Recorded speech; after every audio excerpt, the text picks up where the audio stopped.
अस्सलाम वालेकुम दोस्तों, मैं डॉक्टर जाम्स जावसन। Indian defence minister Rajnath Singh ने एक और गीडर भभकी दी है और इनकी आदत है। अगर राजनाथ सिंह को आप देखें तो कुछ अरसे बाद, यानी इनका हफ्ता नहीं गुजरता जब इनके मुंह से पाकिस्तान के हवाले से कोई ऐसा बयान ना आए जिसकी कंट्रोवर्सी से ये मौसूफ जिंदा रहे। देखिए, जब वजीर आजम की कुर्सी आपको नजर आ रही हो और प्रधानमंत्री के बारे में इतना बड़ा हवा खड़ा हो गया हो और आपको महसूस होने लगे कि ये प्रधानमंत्री नरेंद्र दामोदर दास मोदी जाने वाले हैं और इस जगह पे आप बैठ सकते हैं, तो आप लाजमी तौर पे शेरवानियां सिलवाएंगे और अपने आप को एक्लेमेटाइज करेंगे प्राइम मिनिस्टरशिप का जो ऑरा होता है। तो इस मौसूफ ने वैसा कर लिया था जब नरेंद्र दामोदर दास मोदी को इस जंग में शिकस्त हुई और पाकिस्तान ने जिस अंदाज में मोदी के साथ किया, और वर्ल्ड वाइड वो मोदी जो पाकिस्तान को अकेला करने पे तुला हुआ था वो खुद अकेला हो गया। वो भारत जो पाकिस्तान को दुनिया भर में दीगर ममालिक से अकेला करना चाह रहा था, तनहा करना चाह रहा था, वो खुद मोदी और उसका भारत अकेला हो गया। ये पूरी दुनिया ने देखा। अब तो आखिरी मालूमात के मुताबिक जो प्रेसिडेंट शी जिनपिंग हैं और जो रूस के प्रेसिडेंट हैं व्लादिमीर पुतिन, वो भी उन्होंने भी इसके ऊपर एतराज किया है कि तुमने हमारा जो S-400 था तुमने उसको बेइज्जत कराया है, कि पाकिस्तान ने उसकी बैटरियां उड़ा दी और पूरी दुनिया में उसकी मार्केट गिर गई है। तेजस जो बनाया इन्होंने उसकी मार्केट गिर गई है जिस अंदाज में उसको गिराया गया, और जो गिरा उसमें हम तो नहीं कहेंगे गिराया गया क्योंकि वो इल्जाम भी हमारे ऊपर लगाना है। अभी गोदी मीडिया ने वो इल्जाम अभी पाकिस्तान पर लगाना है। जिस तरह इन्होंने जो भारत के अंदर कुछ भी हो रहा हो, जब इनसे वो ना हो तो कहते हैं ये पाकिस्तान ने किया।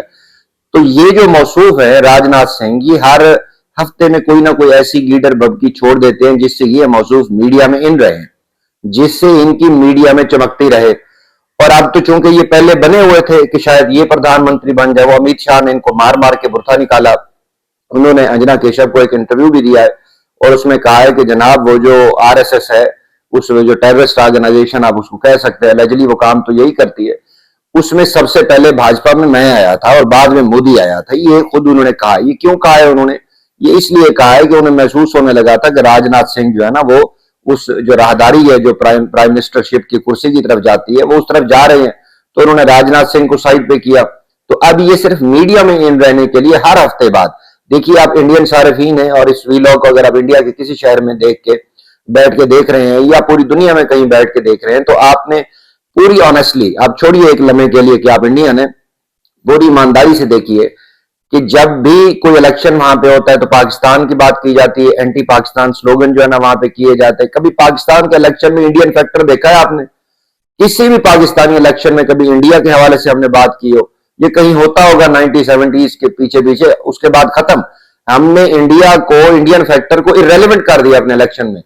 जब भी ये बीजेपी की भाजपा सरकार आती है तो ये लाजमी तौर पे पाकिस्तान के अलावा इनके पास कोई मुद्दा ही नहीं है, लोकल मुद्दा ही नहीं है। तो इस भाई साहब को किसी ने चाटुकार को बता दिया था कि पाकिस्तान के फैक्टर को आपने नहीं छोड़ना।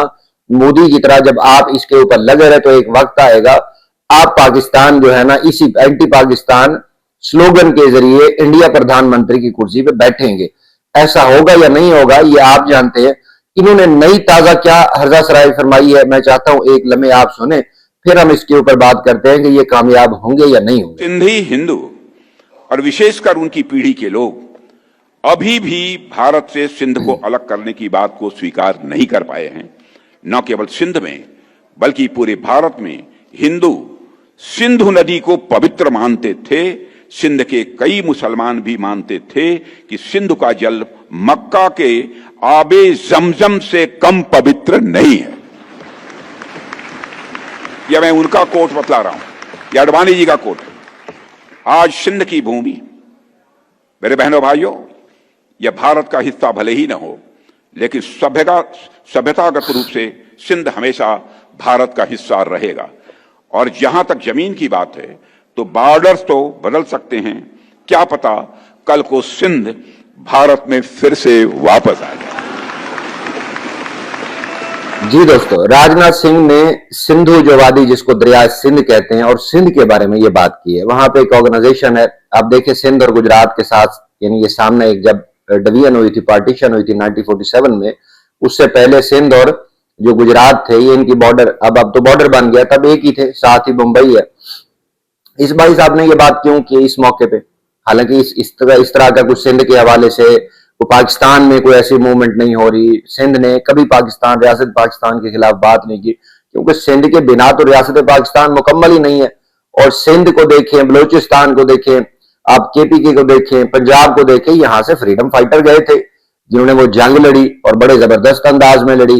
यानी इवन आप जो 1857 की जंग आजादी उसमें देखें, बड़ा रोल रहा है इसका। तो ये मौसूफ क्यों कह रहे हैं? एक तो सिंधी जबान का चर्चा कर रहे हैं, बहुत अच्छी बात है, हम तो चाहते हैं पूरे भारत में सिंधी जबान हो, हम तो चाहते हैं सराइकी हो, पंजाबी हो, उर्दू तो आप बोलते हैं जिसको हिंदी का टाइटल दिया हुआ है। तो भाई साहब ने वहां एक ऑर्गेनाइजेशन से खिताब करते हुए ये बात की कि हो सकता है सिंध हमारे साथ मिल जाए, क्योंकि भारत जो है वो सिंध के बगैर मुकम्मल नहीं है। ये हिंदुस्तान बोलते हैं लफ्ज को, तमाम सुनने वालों के लिए इन्हीं की यानी खुद इंडिया की एक राइटर है, हिस्टोरियन है, उसका ताल्लुक, वालिद का ताल्लुक लाहौर से था, लाहौर में पढ़ते रहे, तो उसने एक बुक लिखी है सोमनाथ। सोमनाथ में उस अपना रोमेला थापड़ ने ये क्लियर कट कहा है कि लफ्ज हिंदुस्तान था, ये हिंदुस्तान नहीं था, हिंदुस्तान था। अंग्रेज आया, अंग्रेज ने वहां पे वाव डाला और इसको बना दिया हिंदुस्तान, ताकि इनको इस जैसे यानी चाटुकार को, राजनाथ सिंह जैसे चाटुकार को, अमित शाह और मोदी जैसे जो एक रेडिकलिस्ट है, इन जैसे हिंदू जो है, एक एक्सट्रीमिस्ट हिंदू, इनको एक मौका मिल जाए कि ये तो हिंदुस्तान था, ये लफ्ज हिंदुस्तान था, जिसके रहने वाले हिंदू कहलाते थे, ये हिंदुस्तान से। इन्होंने उस हिंदुस्तान को जो अंग्रेज मिल रहा था उसने ये बुक लिखी थी और वाव डाल दिया और बाद में ये काबू हो गए। ये मौसूफ जिसको हिस्ट्री की बात कर रहे हैं ना, ये बात। अब आए हैं सिंध की बात कर रहे हैं।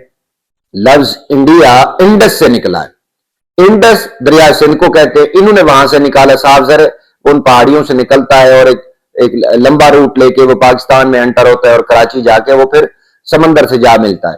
तो ये जो वैली है, ये जो जिसको इंडस सिविलाइजेशन या इंडस वैली कहते हैं, इसी दरिया के किनारे आबाद थे, जहां के रहने वाले उस वक्त इंडस वैली के, इंडस सिविलाइजेशन के लोग कहलाते थे। जो भी उनको इंडस कह लें, इंडस सिटीजन कह लें, जो इन्होंने उसको नाम ले लिया वहां से इंडिया। हालांकि जब डिवीजन होती है 1947 में उस सब कॉन्टिनेंट की, उसको तो वो सब कॉन्टिनेंट कहता है, उस डॉक्यूमेंट में हिंदुस्तान का लफ्ज ही नहीं लिखा। उसने सब कॉन्टिनेंट को जब डिवाइड किया तो एक को उसने बनाया इंडिया और एक डोमिनियन बनी पाकिस्तान की। तो दो डोमिनियन बनी, बाद में आजादी का हुआ तो वो इंडिया बन गया और हम पाकिस्तान। इन्होंने क्या किया, महाभारत से लफ्ज भारत लिया और बाद में इन्होंने उसको एक बड़ा एक पैनोरामा, एक फ्लैक्स देने के लिए बात की, साथ हिंदुस्तान का भी टाइटल रखा, यानी खुद बना लिया हिंदुस्तान और इंडिया का। भाई फर्स्ट ऑफ ऑल तो you belong to India, you are Indian citizen, ठीक। वो जो दरिया बहता है वो पाकिस्तान से बहता है, वो जो इंडस सिविलाइजेशन के रखवाले हम हैं, तुम नहीं हो, ठीक। वो सिंधी है, सिंध के रहने वाले हैं। अब डिवीजन हो चुकी है, तुम्हें रियलाइज नहीं हो रहा, तो तुम्हारे लिए एक बड़ा सोल्यूशन है मेरे पास।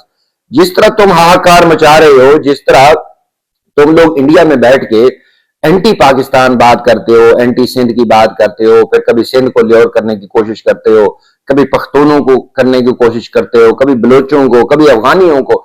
तो मैं तुम्हें एक कैटेगोरिकल बात बताता हूं, तुम ठीक है रेड क्लस्ट हिंदू हो, पता नहीं मानते हो या नहीं मानते हिंदू धर्म के ऊपर, मुझे नहीं यकीन कि तुम्हारा यकीन है या नहीं है, क्योंकि अगर तुम उसकी पढ़ते, रामायण पढ़ते या बाकी भगवत गीता पढ़ते, तो तुम्हें तो वो एक और दर्द देता हुआ महसूस होता है। लेकिन तुम तो वैसे नहीं हो, इसका मतलब है तुम हिंदू धर्म से भी तुम्हारा कोई दूर दूर का ताल्लुक नहीं है, क्योंकि तुमने उसको भी नहीं पढ़ रखा। अब आ जाए सिंध की तरफ। सिंध, अगर आपके तो वो जन गण मन जो भी आपने वो ड्रामेबाज ढकोसला से लिखा हुआ है, उसमें वो सिंध के बगैर तुम्हारा कंप्लीट नहीं है। लेकिन तुम्हारे लिए सोल्यूशन है मेरे पास। एक काम करते हैं, सिंध जो है इस वक्त पाकिस्तान का सेहरा है, पाकिस्तान की जान है, पाकिस्तान की इकोनॉमिक जो है वो एक शाहरग है, पाकिस्तान का यूं समझे एक अटूट अंग दिल है वो पाकिस्तान को, उसके बगैर पाकिस्तान कंप्लीट नहीं है। तेजस तुम्हारा गिरा है, मई 2025 की जंग में तुम्हें घुटने टेकने पे मजबूर कर दिया फील्ड मार्शल सैयद आसिम मुनीर ने, पाकिस्तान की एयरफोर्स ने। उसके बाद पूरी दुनिया ने कहा कि यस, पाकिस्तान को एरियल सुप्रीमेसी तुम्हारे ऊपर एस्टेब्लिश हो चुकी है। प्रवीण सानी तुम्हारा फॉर्मर इंडियन सोल्जर है, तजिया निगार है, उसने भी यही कहा। कपिल सिब्बल ने तुम्हारी उस जो इनकेपेबल तुम्हारी एयरफोर्स थी उसकी बात पार्लियामेंट जो राज्यसभा के फ्लोर पे कही। खुद मोदी ने इतराफ कर बैठा ये कि पाकिस्तान ने उल्टा ही हिंदुस्तान पे हमला कर दिया, तो बिल्कुल किया, हम तो तुम्हारा खुन्ने सेक देंगे। फिर उसके बाद प्रवीण सानी का एक और अगर वील ऑल देखें तो उसने कहा कि तुम लोगों ने उनकी मसाजिद पे, जिनको तुम लोगों ने टेररिस्ट हब का नाम दिया, वहां हमला किया अगले दिन, और तुमने कहा, ये तो पार्लियामेंट के फ्लोर पे कहा है कि हमने पाकिस्तान को कहा कि हम अब हमला नहीं करना चाहते, हम इसको बढ़ाना नहीं चाहते। ठीक ऐसा ही है ना, तुम्हारे ही नैरेटिव को मान ले तो अगले दिन पाकिस्तान ने हमला किया और तुम्हारी 26 मिलिट्री जो एयरबेसेस थी उनको उड़ा के रख दिया। ये तुम्हारे लोगों ने कहा, तुम्हारे उस वक्त जो इंडिपेंडेंट व्लॉगर थे उन्होंने ये बात की, तुम्हारे जर्नलिस्ट ने बात की, माना, उन्होंने इतराफ किया कि पाकिस्तान ने 26 जो मिलिट्री एयरबेसेस थी उड़ा दिया। पाकिस्तान ने तुम्हारे जो मकबूजा कश्मीर में तुमने ब्रिगेड बनाया था आर्मी का वो उड़ा दिया, और तुम्हारे उसने जो मिलिट्री बेसिस थी, जो मिलिट्री के ठिकाने थे वो उड़ाए, तुम्हारा S-400 की पूरी बैटरीज उड़ा दी और तुम्हारी एयर फोर्सेस को ग्राउंड करना पड़ा। ये तो तुम मानते हो, तुम लोगों को पता है। और फिर अब जो एक रिपोर्ट आई है यूएस जो चाइना की एक उसका है थिंक टैंक, उसकी रिपोर्ट आई है, उसने भी यही बात की है। डिसाल्ट कंपनी ने यह बात की है, फ्रांस के लोगों ने यह बात की है, पूरी दुनिया तो तस्लीम कर चुकी है कि पाकिस्तान ने तुम्हारे खूने सेके थे। तो अब तो भाई साहब पाकिस्तान हो गया तुम्हारे ऊपर, और तेजस रिसेंटली गिर गया, उसने भी तैयारों ने इतराफ कर लिया कि भाई माफी दो, किधर अल्लाह लगे हो, वो बेचारे डर जान दे रहे। अब ये बात तो क्लियर हो गई। तो मैं मानता हूं कि सिंध जो है एक वक्त में, तुम कह रहे हो ना कि तुम्हारा हिस्सा बनेगा, इसको यूं कर लेते, रिफ्रेश कर लेते, अगले तुमने जहां पे खिताब करो, चाटुकारी करो, तो उसको यूं कह दो कि हिंदुस्तान जो है वो सिंध का हिस्सा बन जाएगा और सिंध रूल करेगा वर्चुअली, पंजाब रूल करेगा। जो पाकिस्तानी पंजाब है, इंडियन पंजाब तो तुम्हारे हाथ से निकल जाएगा कुछ अरसे बाद, जिस अंदाज में खालिस्तान की तहरीक चल रही है।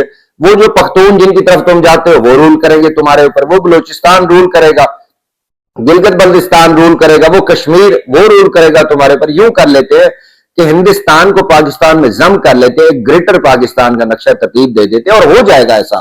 क्योंकि इस वक्त अवाम तुमसे मुतनफर होती जा रही है, तुम हमेशा उनको समझ आती जा रही है कि तुम एंटी पाकिस्तान नारा लगा के उनसे जो बेसिक फंडामेंटल राइट है वो उनसे खो लेती है, और बाद में जो है ना एक दिन के बाद तो भूल जाते हैं वो कौन है। तो अब उनको चेता आ गया है, उनको दिमाग आ गया, एक वक्त आएगा अगर तुम जैसे रेडिकलिस्ट हिंदू इसी तरह, एक्सट्रीमिस्ट हिंदू इसी तरह लीडर भबकियां लगाते रहे, तो पाकिस्तान के फील्ड मार्शल सैयद आसिम मुनीर साहब जैसे पाकिस्तान आर्मी में कई जवान हैं जो वक्त आने पे जाएंगे, ऊपर जाएंगे और तुम्हारे खुने सेकेंगे।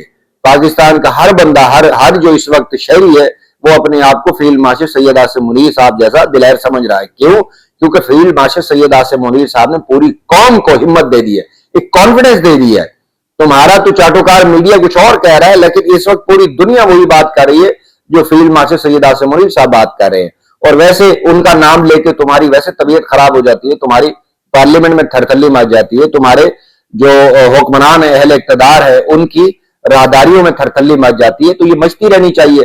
तो तुम्हारे जो मसाइल का हल है वो यही है, तुम आगे भी लीडर बबकियां करते रहोगे राजनाथ सिंह साहब, तो उसका हल यही है, एक ग्रेटर पाकिस्तान बनेगा और जल्द बनेगा इंशाअल्लाह। क्योंकि तुम्हारी हरकतों की वजह से बनेगा। हमें शौक नहीं है कि इतनी बड़ी पॉपुलेशन को पालना, लेकिन मजबूरी है कि हम 1400 साल तक मुसलमान हुकूमत करते रहे हैं और हमारे जेर साया हिंदुस्तान के अंदर लोग खुश रहे हैं। ये मैं नहीं कह रहा, ये आपके जो पंडित जवाहरलाल नेहरू की बुक है, जो खतूत थे 1929 से 1932 तक जब जेल में थे, उन्होंने इंदिरा गांधी को लिखे थे, और उसमें जो बाद में आप ही की हुकूमत ने छापी वो ग्लिम्प्सेस ऑफ द हिस्ट्री के नाम से, उसमें लिखा हुआ है।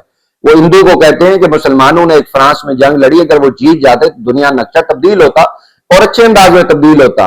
और याद रखना कि मुसलमानों ने हमेशा हमारी प्रोटेक्शन की है, हमारे धर्म की, हमारे कल्चर की, हमारी रसूमात की।